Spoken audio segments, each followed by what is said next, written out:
23শে জানুয়ারি 2026 পড়েছে সরস্বতী পুজো, মানে বাঙালির ভ্যালেন্টাইন্স ডে। আর প্রতি বছর আমাদের বাড়িতে ছোট্ট করে সরস্বতী পুজোর আয়োজন করা হয়।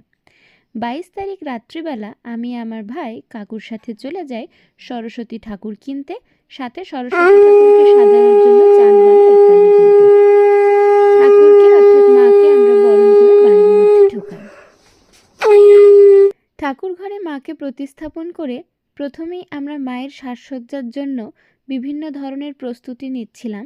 সেগুলো যদিও আমরা ভিডিওতে ক্যামেরাবন্দি করতে পারিনি। ঠাকুর এনে আমার ভাই তো খুব এক্সাইটেড এবং সে ঠাকুরের মুখটা খুলে সবাইকে দেখাচ্ছে এবং বলছে বাকিটা দেখাবো না, সেটা পুজোর আকর্ষণ। বাচ্চা মানুষের বাচ্চা বাচ্চা কাজ। পরবর্তীতে আমরা বাড়ির সবাই মিলে ঠাকুরকে সাজানোর জন্য সুন্দরভাবে রুমটা ডেকোরেট করেছি, যেটা পুজোর সময় আমি ক্যাপচার করেছি। এবং আমাদের বাড়িতে যেহেতু বাসি ভাতের রান্না হয়, সেই কারণে আমার বাড়ির যারা মা, ছোটো মা রয়েছেন, ওনারা সেই কাজে ব্যস্ত।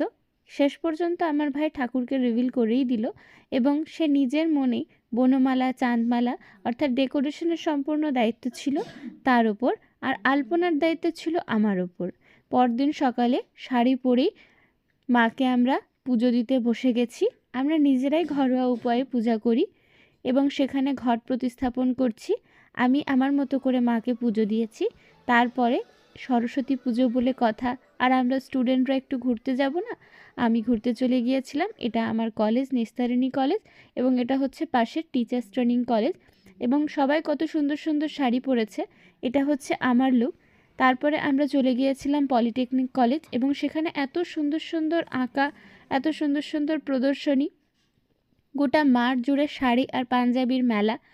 কি সুন্দর সুন্দর রঙ্গোলি করেছে এবং ওই দূরের আসরে গান বাজনাও হচ্ছিল। খানিকক্ষণ আড্ডা মেরে ঘোরাঘুরি করে বাড়ি চলে আসি এবং আমি আমার ফাইনাল লুকটা হালকাভাবে তুলে ধরার চেষ্টা করলাম। সরস্বতী পুজো, বাঙালির ভ্যালেন্টাইন্স ডে একটা সুন্দর স্যাটেল লুকের মধ্যে রেখেছি। Thank you.